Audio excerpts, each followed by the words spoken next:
Welcome, Lumineers and fans of the happiest card game on Earth. So the dust has somewhat settled from the announcement of Rise of the Floodborn yesterday, and the few topics that seem to sit on the heap of hype after all of the news are how broken Belle and Cinderella are, but that's for another video, and how people are excited about the Disney 100 collectible set. I am one of those people, and I can't wait to get my hands on one of them, but I've seen quite a few comments from people who don't really get it, and perhaps don't feel like it's a very interesting set, so I thought it was worth pointing out how special this is to people who are fans of the Disney IP. Fact of the matter is these aren't just 6 alternate art cards, these are 6 art cards drew by some of the biggest names in Disney animation. In fact, a lot of the characters on these cards look the way they do because of the people who are drawing them. So I thought I'd take a few moments to showcase each of them and maybe point out some of the things you perhaps know that they've done in the past. And of course, beauty is in the eye of the beholder. Art is all completely subjective, so I'm not trying to tell you that you should like the look of these cards because of this information. If you don't dig them, then that's of course completely fine.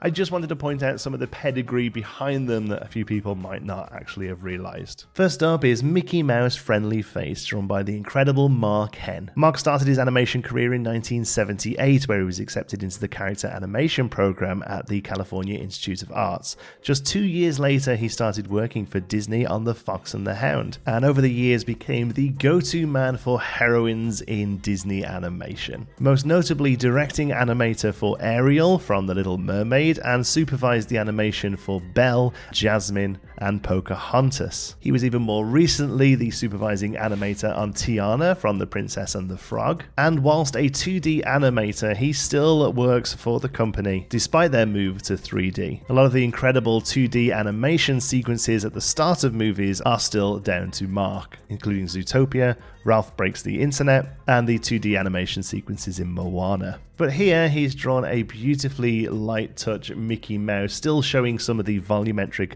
sketch marks underneath the final line art. And this isn't his first rodeo with Mickey Mouse. He was an animator on the incredible Mickey's Christmas Carol from 1983, and still to this day works with the mouse, having worked on Mickey, The Story of a Mouse, a fantastic documentary film that's watchable on Disney+.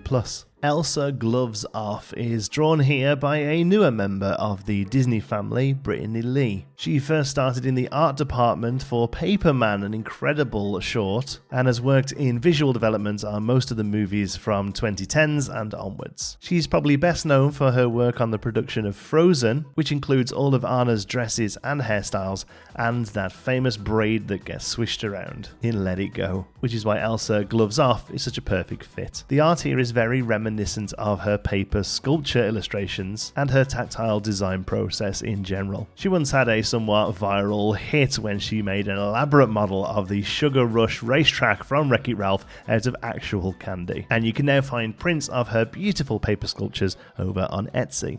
Animator, writer, director, storyboard artist, and voice actor, Eric Goldberg has pretty much done it all for both Walt Disney and Warner Brothers. At 68 years young, he's still working today, with recent credits on both Mickey Mouse and Oswald the Lucky Rabbit shorts. He also supervised the awesome animation on Maui's tattoos in Moana. But he's probably best known for his larger-than-life, both figuratively and physically, characters such as Louie the Alligator from The Princess and the Frog, Philoctetes from Hercules, and of course Genie from Aladdin. He worked closely with his team of animators and Robin Williams to create that enigmatic style that comes across here perfectly in the whimsical lines of this art. Eric continues to animate this day and is the patriarch of an animator family. His wife Susan and 2 daughters Rachel and Jenny all work as artists in the entertainment industry as well. Alex Schmidt is originally from Ukraine, but went to school for animation in the School of Visual Arts, New York, and then joined Disney at the opening of their Florida studio in 1989. His work on both Gaston and Aladdin at the Florida unit got him the role of supervising animator on the Hyenas of the Lion King. He then went on to work as supervising animator for all of the Florida films, Khan the Horse and General Lee in Mulan,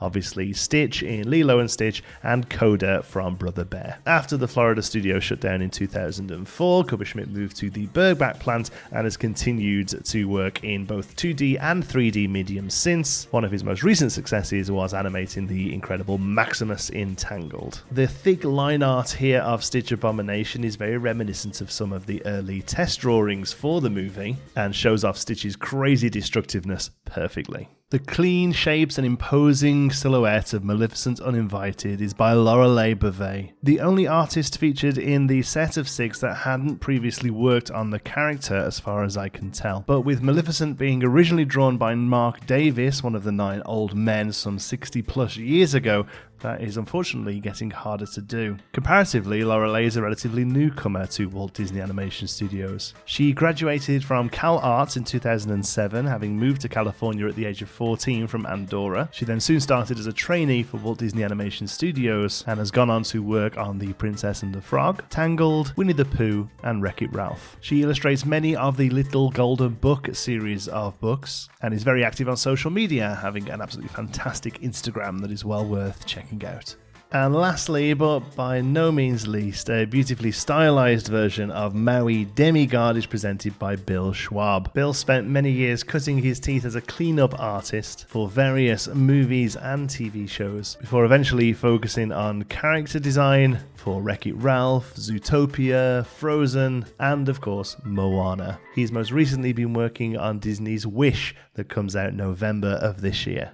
So there you go, 6 incredible artists doing 6 incredible pieces of art for an incredible game. Again, if you don't like the look of them, then that's fine. But I think it was worth pointing out where some of the excitement from Disney fans is coming from. The other thing I will say though is even if you're not particularly interested in them, I think it is a good thing that this set exists. Disney 100 has been a huge brand this year and something obviously Disney have really got behind. And the fact that we're seeing on Lorcana a game that released this year tells me that Disney are 100% behind this game. This is not a cash grab. This is not something that Disney are sitting and shaving 10% off the top. Lorcana is fully within the Disney bubble, and anything like this kind of product to me seems like an endorsement from the higher ups that this is something they really care about and want to push forward with. And I think that's good news for everybody. Thank you so much for watching. If you are new here, don't forget to hit subscribe and do all that YouTube stuff so you don't miss anything else from us. We do all sorts of stuff here. We cover all of the news as it's released. We do some deck techs and opinion pieces and everything in between. Love you all to bits. Until the next one, be good.